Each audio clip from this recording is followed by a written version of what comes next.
Good afternoon, and welcome to the museum, and thank you for joining us for this history of women's suffrage movement. To be honest, I was hoping that there might be a little bit more celebration today about another step in women's history. No matter your political views at all, it would have been a moment for another step toward our goals with women's equality. However, that is not the case. But as we look back at the history of women's suffrage, we want to focus on the gains that have been made, right? The goals of the suffrage movement were women's equality in many different areas: financial, civic, social, and political. I think that we can all agree that women have made a lot of strides in those goals, toward those goals. And in fact, just locally here in Fernandina, we did elect a woman mayor and a city councilwoman, so that we will be addressing, having that women's perspective, addressing some of the issues here in Fernandina.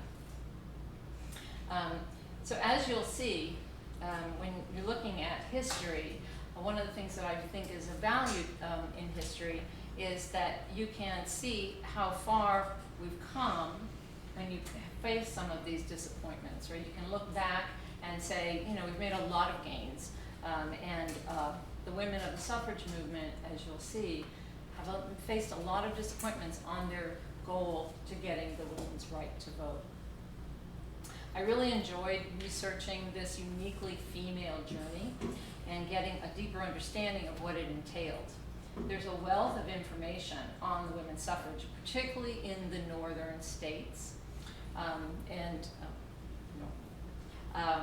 Most of my information came from the Library of Congress, the National Parks Association, the Smithsonian, as well as the archives here at the museum.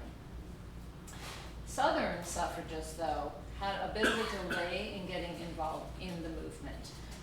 And actually, even though we have a lot of information about Fernandina's unique history, there really was not a lot of suffrage activity here before the 1920s, before actually the 1900s here in Fernandina. So that was a little bit of a disappointment. I had a hard time finding that. I'm going to talk about sort of the lead up to 1920 and talk about the main players. And then we are going to talk about women's suffrage in the South, and there's a few unique aspects to that.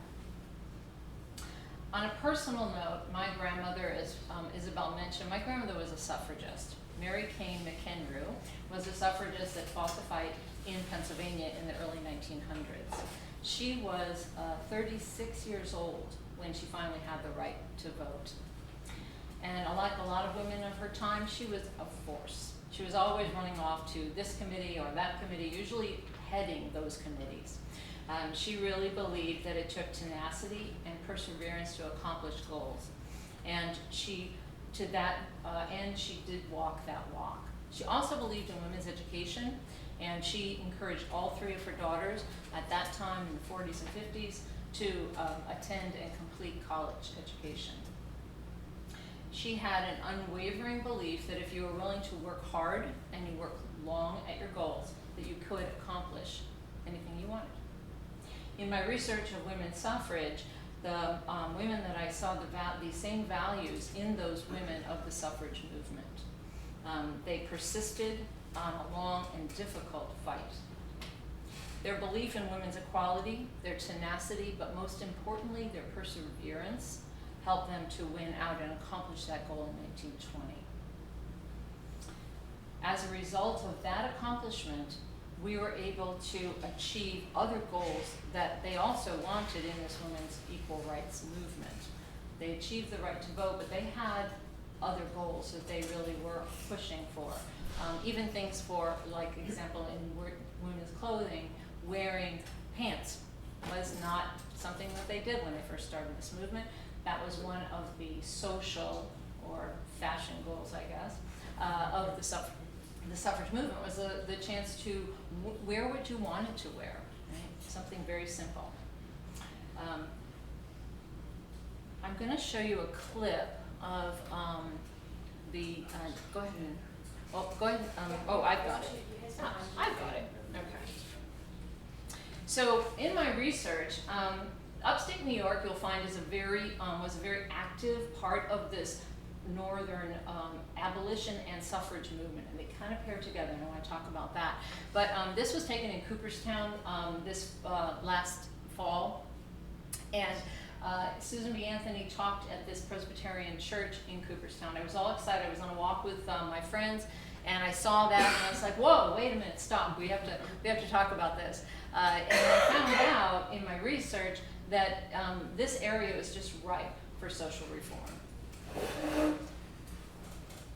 I want to play this clip. Ken Burns is a documentarist. He did a docu-series, and I found this on PBS, and it's called Not for Ourselves Alone. It's a whole series, but this is a little clip that kind of introduces the women's suffrage.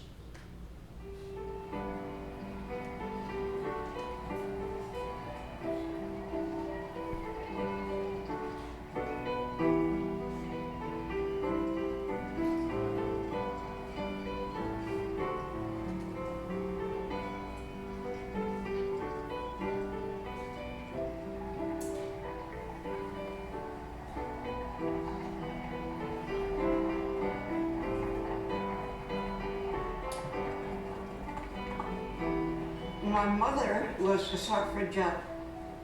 She and her friends held meetings. I think that I was about 15.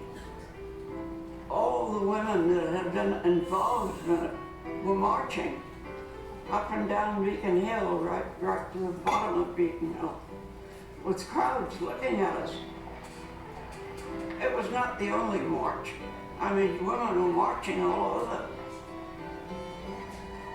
This was our big time to get people, to encourage people to get them into the movement. I knew about the women suffragettes, but remember, in those days, women were in the kitchen. In those days, women were in the home. Men did the voting, and they let them do the voting. They weren't interested. I remember the women suffragettes. They seemed rather bold and unladylike to venture out into the world. There was a woman in Cold Spring Harbor. She rode a white horse all the way to Albany, trying to educate people along the way on why women should have the vote. And that's what impressed me very much. They were a little bit unladylike, but when we got the vote, we were thankful to them. But we had to wake up too. On November 2nd, 1920, for the first time in history, more than 8 million American women went to the polls and exercised their right to vote in precincts all over America.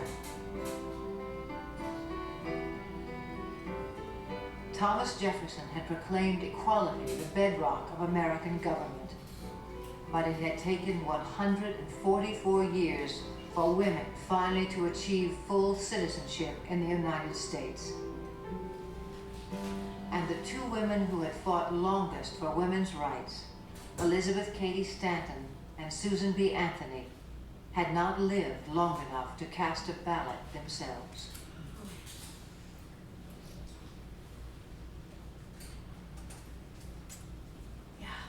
So, who was the first person before Susan B. Anthony? She mentioned the name. well, these two women, Elizabeth Cady Stanton and Susan B. Anthony, but I'm going to also talk to you about Lucretia Mott, because the very first women's convention was the meeting of Lucretia Mott and Elizabeth Cady Stanton. So the 19th Amendment, obviously, gives women the right to vote.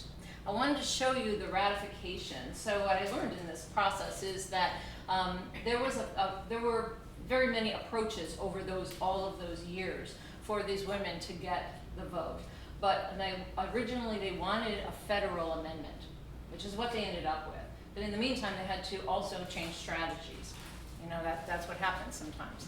And I'll talk about why. But the ratification of the 19th Amendment, this map shows you that in the southern states in particular, they never did ratify during the time. So the ratification process, which I found out about, is that we have 50 states. You need 3/4 of the states to agree. Once Congress passes the act, or before it becomes law, the states have to agree. 3/4 of them, that's 38 states. Tennessee, I think, was the 38th state that ratified. Florida, as a sort of I don't know what the word is, but Florida finally ratified this amendment in 1969. Yeah. It is also called the Susan B. Anthony Amendment because these two women really did work very hard on this, but because it took so many years, they both passed away before it was ratified. They didn't get to see that culmination, which is, it's very, very sad. But they continue to work, and that is again what I wanted to kind of get out there, is that these women really, they worked against for 72 years. They worked against many, many odds and actually violence to get to this point, and they kept persevering, persisting. So this timeline kind of we're not going to go through all of this, but it does show you that the start of this was before the Civil War. That also surprised me. I mean, I kind of knew the basics of this movement, but I didn't realize the detail and how long the fight had been. So this gives you an idea from 1848 to the 1920s.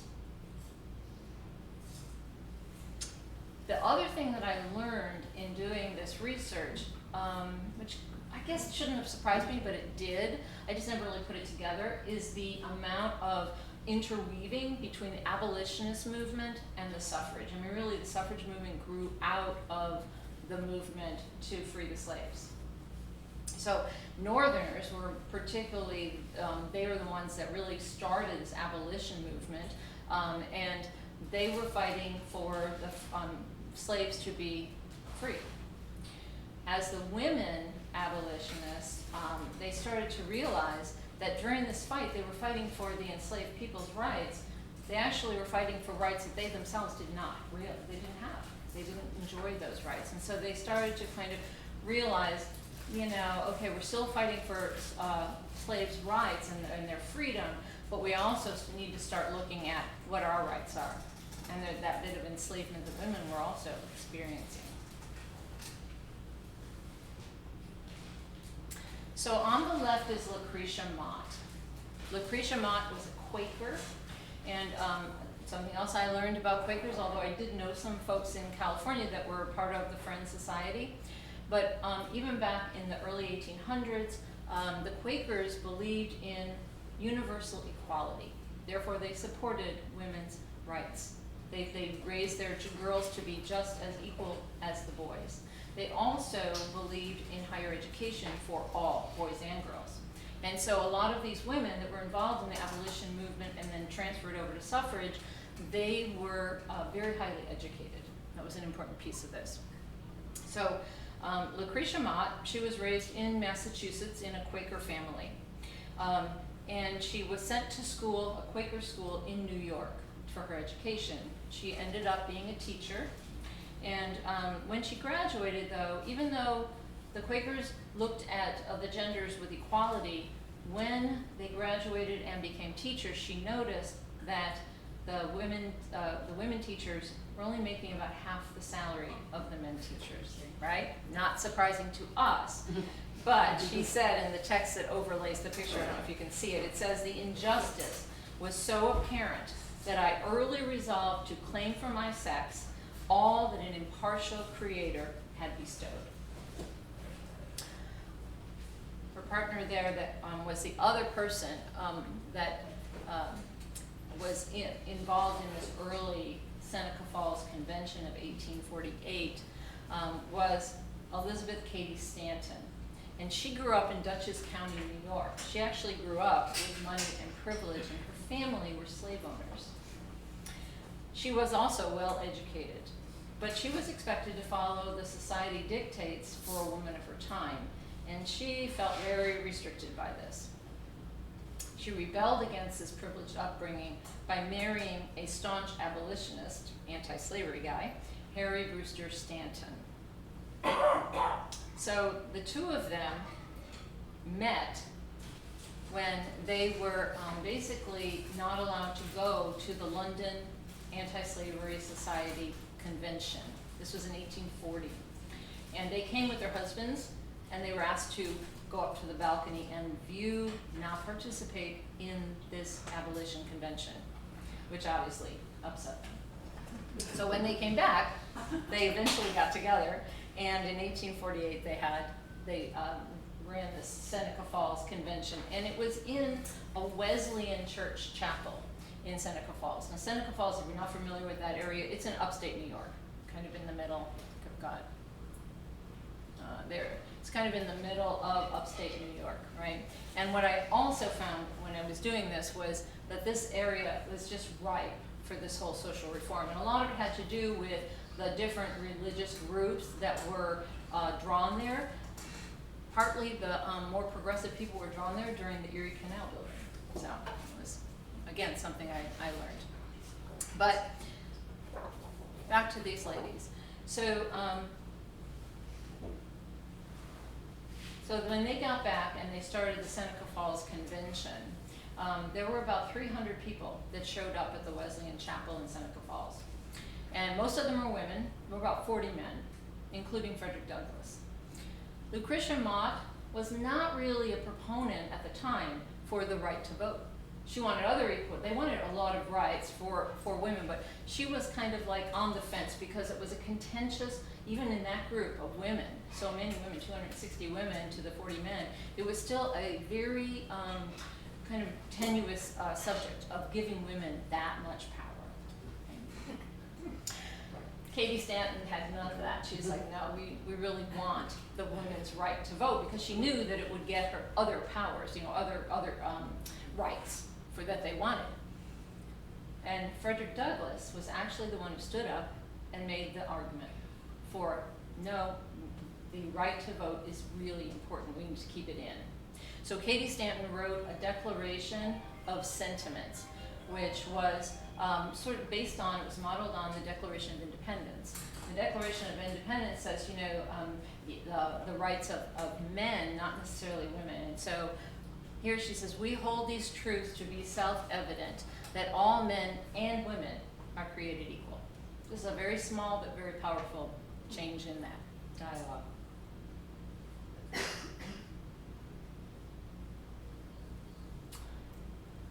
right. So during this time, one of the things that they accomplished was this declaration, that they wrote this declaration and they put it out there for women. And remember, this is 1848, 13 years before the Civil War, if you want to kind of put that in the timeline.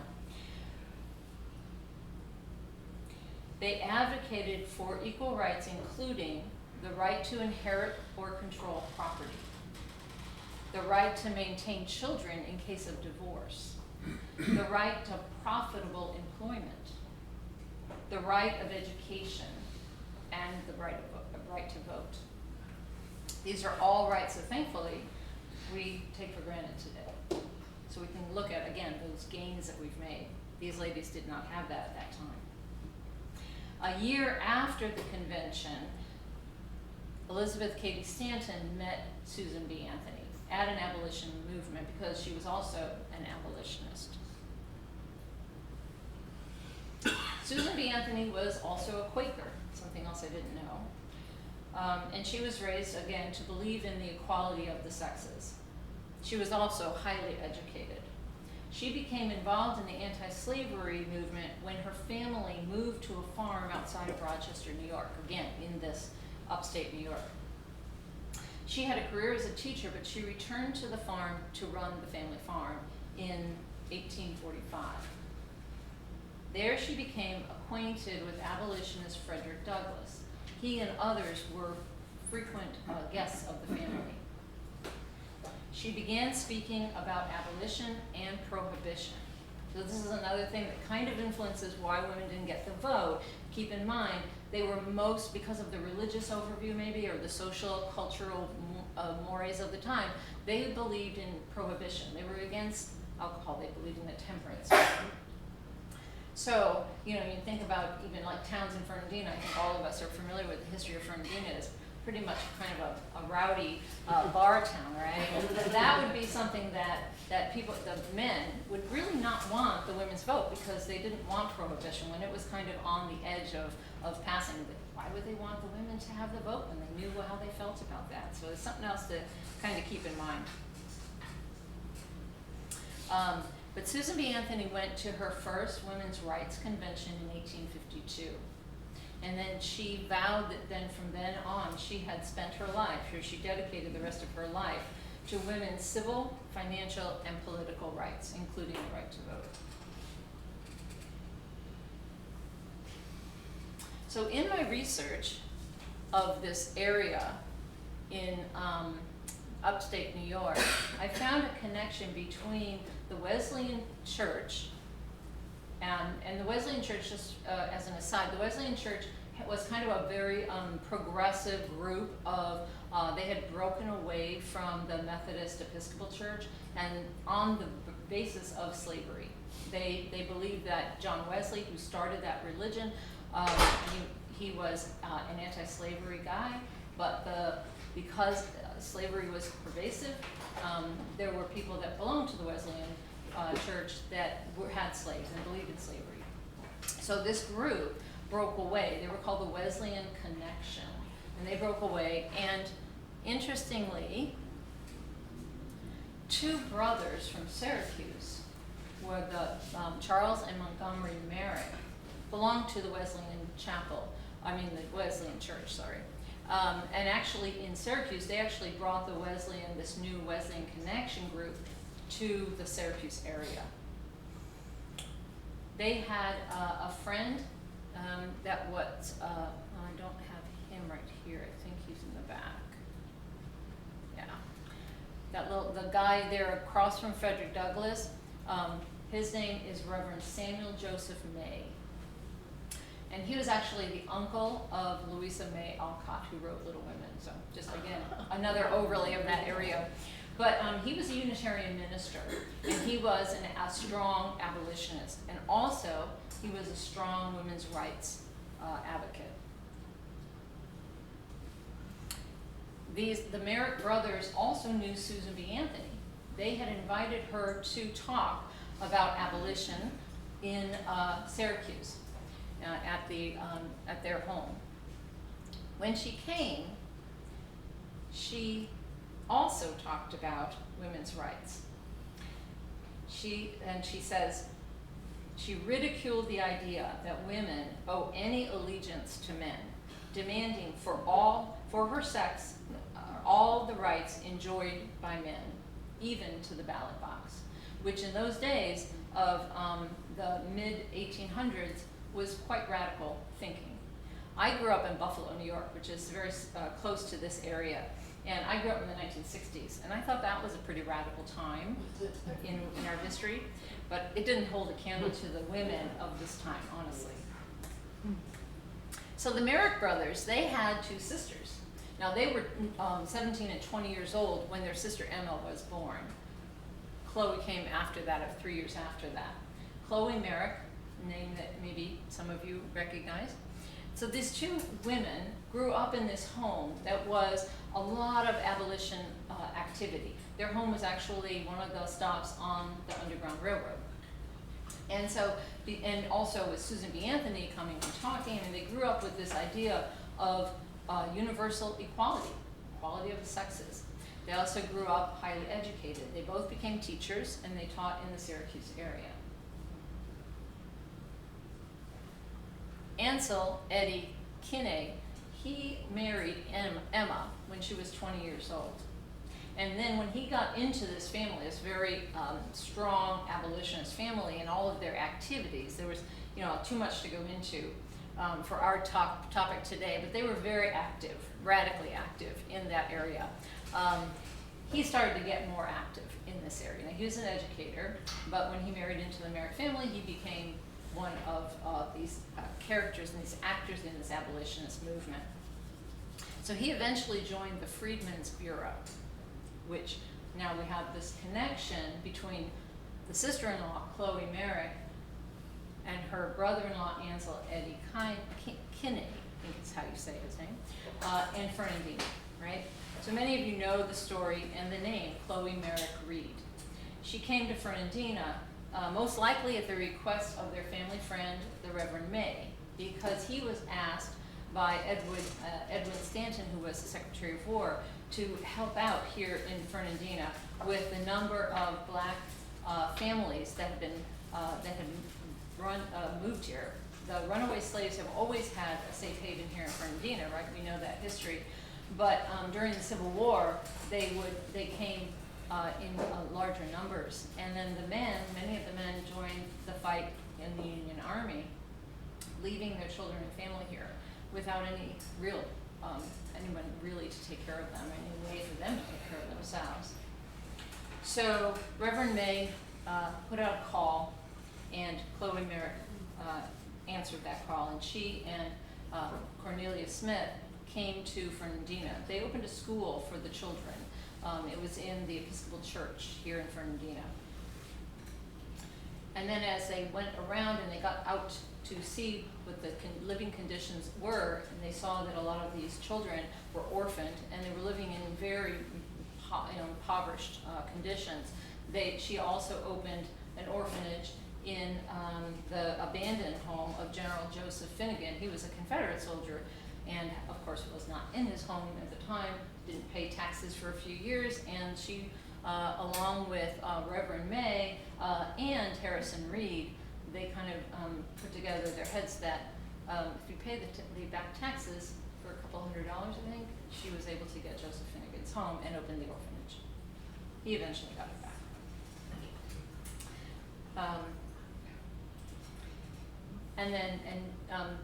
In regards to the Fernandina area, for those of you that aren't aware, Joseph Finnegan was one of David Yulee's partners in the Florida Railroad. Eventually, Chloe Merrick married Harrison Reed, and he became the governor of Florida. She became the first lady of Florida and continued her social reforms and in education. What I didn't know, though, which was I thought pretty interesting when we're talking about suffrage, was her indirect role in Fernandina's universal suffrage election of 1865. On May 1st, 1865, 1 month after the end of the Civil War, Fernandina was the first town in the South that held integrated elections. And the way that happened was that Ansel Kinney, her brother-in-law, was the one that arranged this. Because of his beliefs in universal rights and equality, he wanted blacks in this new municipal government of Fernandina. Also, the black population clearly outnumbered the white population at the end of the Civil War here in Fernandina. So when he got here in 1864, that would have been toward the end of the war, he was sent by the Freedmen's Bureau as the superintendent of schools and superintendent of colored people, which meant that he was really in charge of their welfare, not just their education. So during this time, Adolphus Mott was also living here, and as we know, the election, he was elected the mayor. After that election, Kinney informed the people back in Syracuse that Mott was the first mayor ever elected in the South upon the broad platform of universal suffrage. This occurred almost 5 years before the 15th Amendment granted black men the right to vote. But despite it being called universal suffrage and in the hands of a progressive like Ansel Kinney, women were not included in this election. So I mention this as an important note in Fernandina's suffrage history, but also as a segue into discussing how both racism and sexism influence the women's rights movement overall, but especially in the South.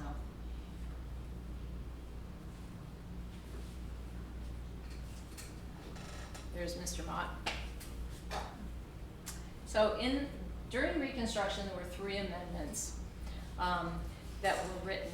The 13th Amendment abolished slavery, right? That was in 1865. A couple of years later, the 14th granted citizenship to all born or naturalized men in the United States.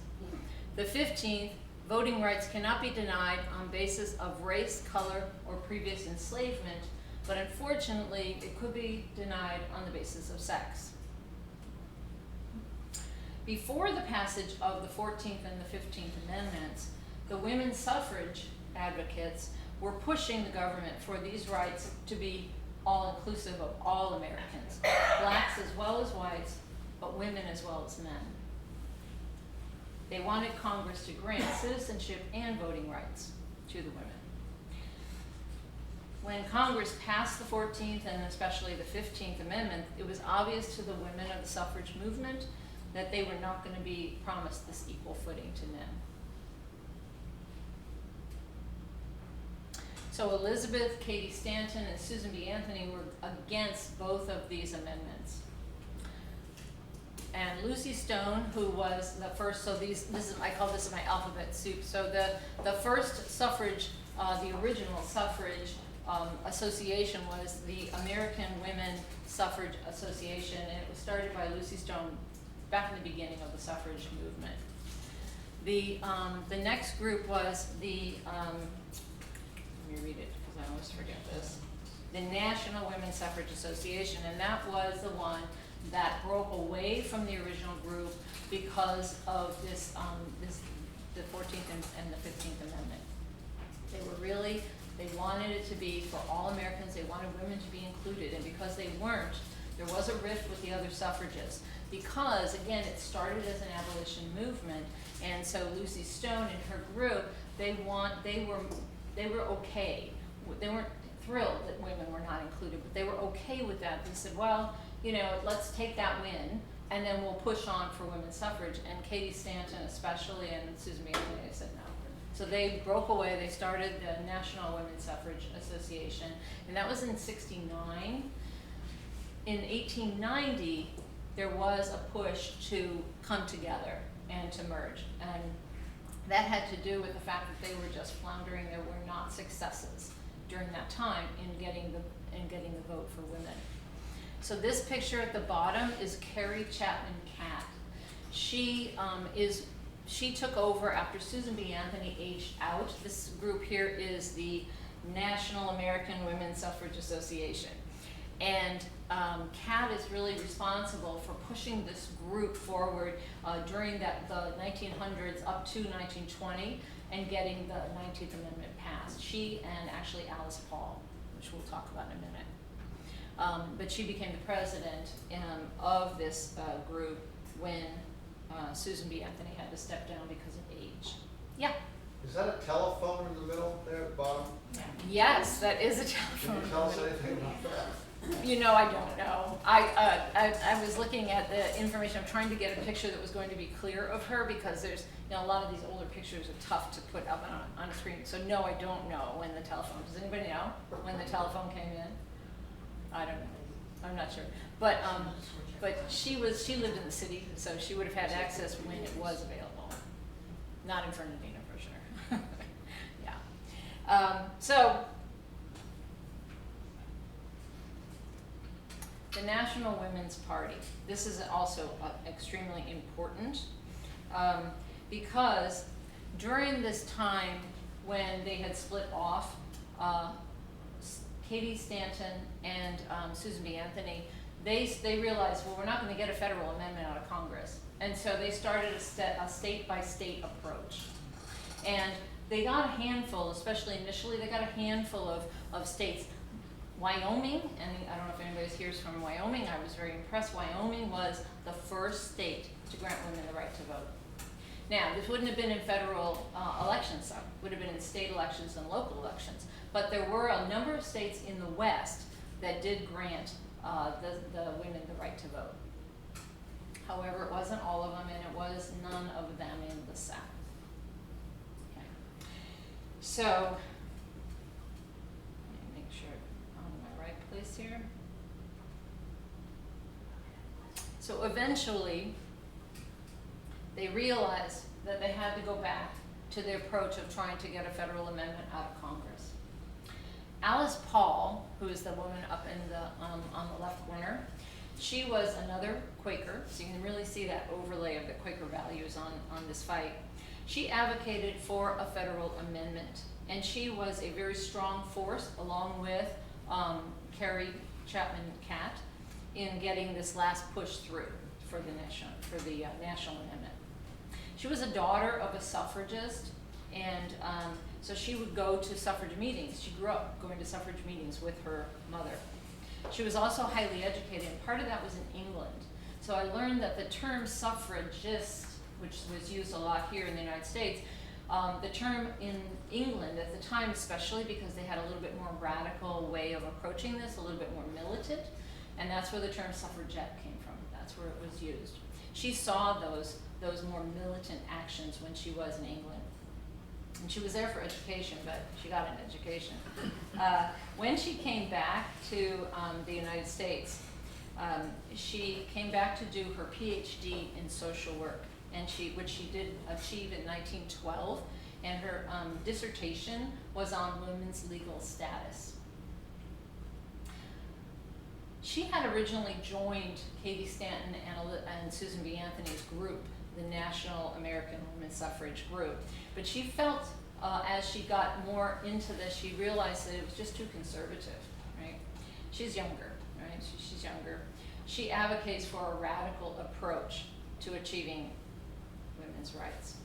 That's what I have.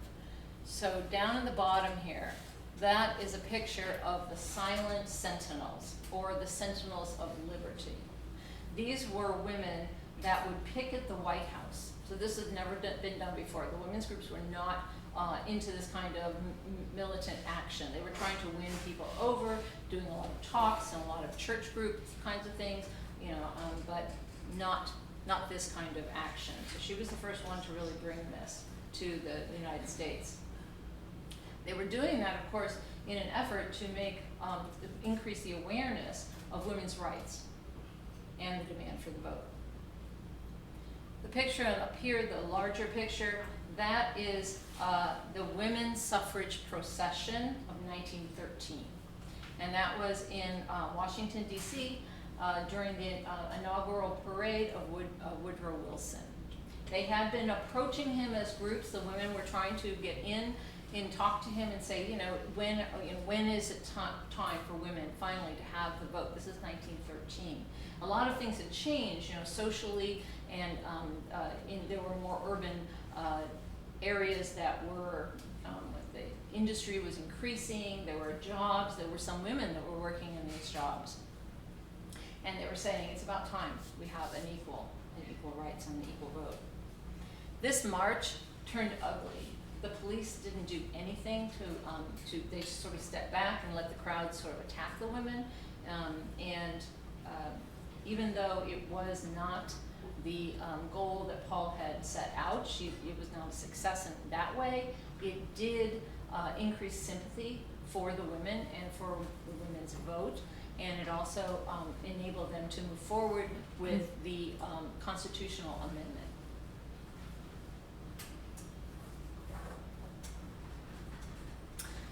So suffrage in the South. So this was the state by state I was talking to you about. And the no suffrage are all the states in dark. Florida's one of those, Alabama, Georgia, South Carolina, North Carolina, Tennessee, Arkansas, Texas, Pennsylvania, it's interesting after yesterday, Virginia, Maryland, Delaware I think is there too, and then interestingly enough, Maine. I was kind of surprised by that one, and Missouri, Indiana. And when I was watching the election results last night, I was like thinking about this. Women's suffrage in the South was impacted by racial politics shaped by the Civil War and Reconstruction era. The 14th and the 15th Amendments granted constitutional rights to the black men. However, it also established a Southern white resistance that lasted for decades and delayed the women's suffrage also. Since the beginning of women's suffrage, there was resistance from both men and women on the basis of sexism. Okay? Some of the things that were said you heard in the clip. Public speaking is unladylike. The risk of breaking up the family unit is bad for the children. Granting women the equal rights stole their femininity somehow. Women were more likely, again, to favor prohibition. We certainly wanted to suppress that. But in the South, the women's movement faced a unique resistance. Allowing women the right to vote would mean allowing black women the right to vote. In general, Southern whites were against blacks having the vote at all for a variety of reasons that were both financial and cultural. Some white suffragists believed, some Southern white suffragists believed that the Confederate cause was a just and moral one, and they continued to promote racist divides among women, advocating for rights of white women only.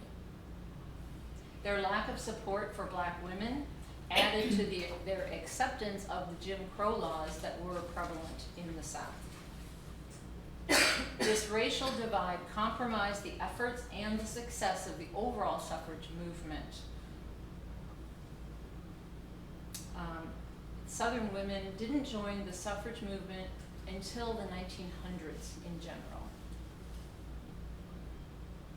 That doesn't mean that they weren't talking about it, though. Looking through the newspapers of Fernandina at the time revealed that a lot of women were going to church activities, different social clubs, garden clubs, that kind of thing. So it doesn't mean that they weren't talking about women's rights, but it wasn't printed in the newspaper that is owned by men. Until a woman in Tampa had something to say. So in 1892, pretty close to that 1900 mark, Ella Chamberlain, there she is, Ella Chamberlain attended a women's rights convention in Des Moines, Iowa. This was also attended by Chapman and Catt, so it must have been a big deal. After returning back to Tampa, she asked the newspaper man if she could write a column. He said, sure, we could write a column about women's issues and children's issues. She said, she vowed that the world was not suffering for another cake recipe, and the children seemed to be getting along better than the women. She devoted the column to women's rights. She also organized Florida's first women's rights organization, the Florida Women's Suffrage Association. But when she moved out of state, it disbanded. So it didn't carry, unfortunately. She must have been the voice. Yeah. By the early 1900s, Southern women, though, were becoming more receptive to getting involved in joining the women's rights movement. By that time, more of the women had completed advanced education. More of them had actually been to college. And some of them were also working in this new urban economy of the 1900s. Mary Nolan was one Southern woman who joined Alice Paul's National Women's Party. She lived in Jacksonville, Florida. At 75, she was one of the oldest suffragists that traveled to Washington, D.C. She was one of the silent sentinels. She had picketed outside the White House.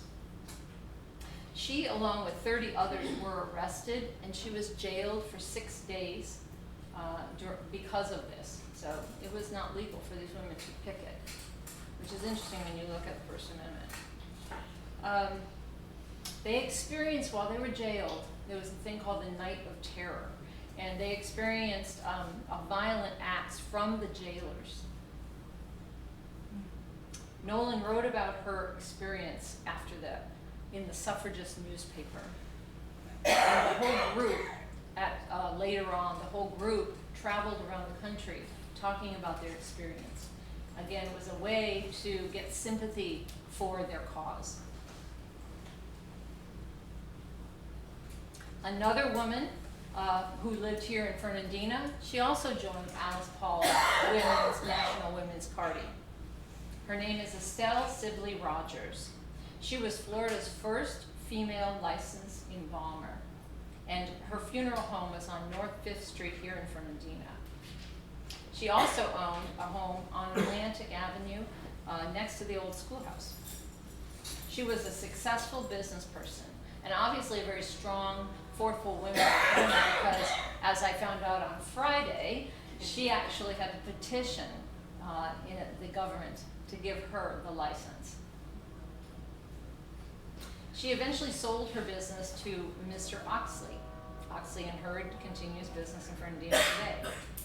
Estelle Rogers supported women's rights, and she became a district chair of the National Women's Party. She worked locally, she worked at the state level and the national level.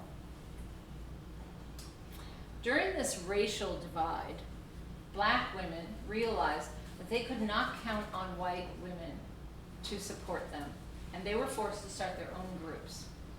My research revealed that many women of color were active in the suffrage movement in the early 1900s, followed up to the 1920s.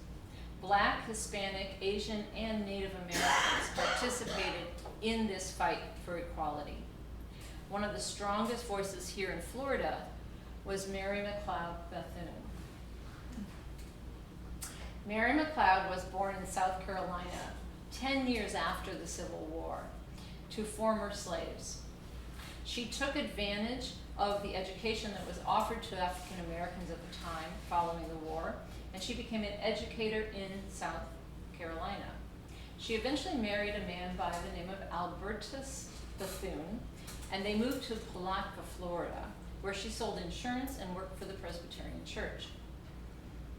Interestingly, when her marriage dissolved, so remember that one of the rights that they were fighting for was control of your children and property and that kind of thing. So in Florida, I mean, I would have to say that when we look at history of some of the southern women of this time, they actually did have some of those rights, despite the fact that they were still fighting for the vote.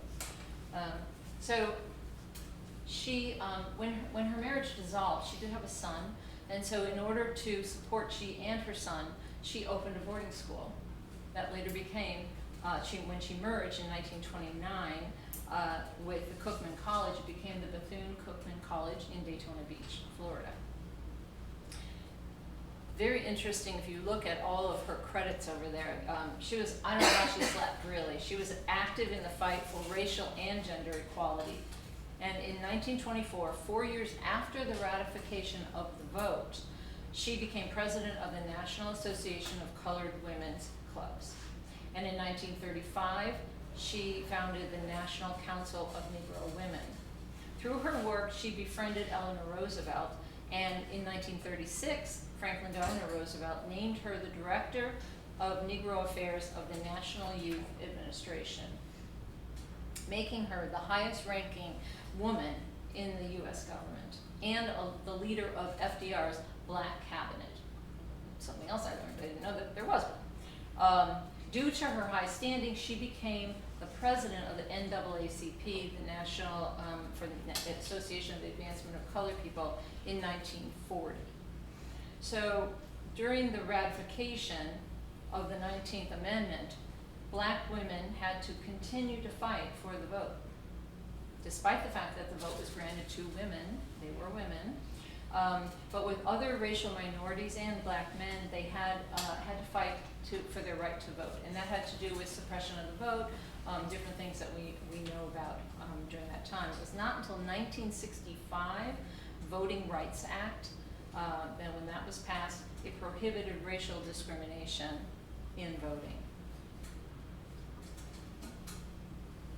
So, the ERA amendment, Equal Rights Amendment, it states the equality of rights under the law shall not be denied or abridged by the United States or any other state on account of sex.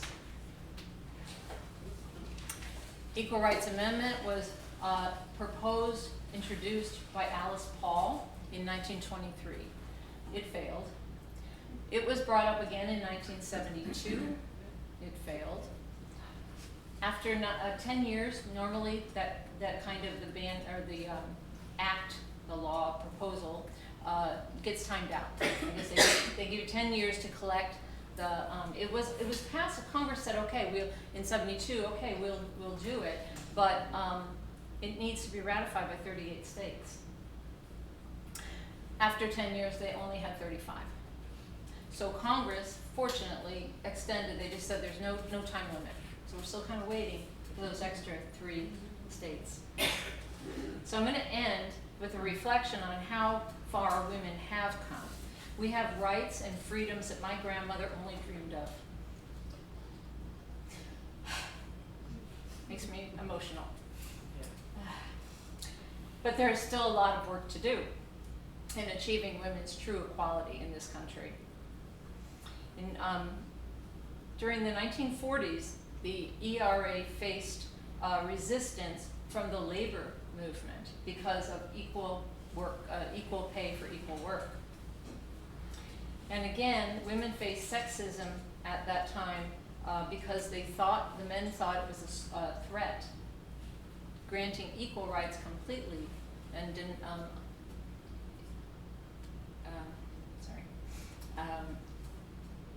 They saw it as a threat to the existing power structure of the time. Fortunately, because Congress has extended the time, it's kind of no limit on the getting the next 3 states to approve this. We don't know. That's the future, right? As history shows us, maybe it'll be next year, maybe a couple of years. But as history shows us, women's voices can persevere against great odds, and eventually they are heard. Thank you. Yeah.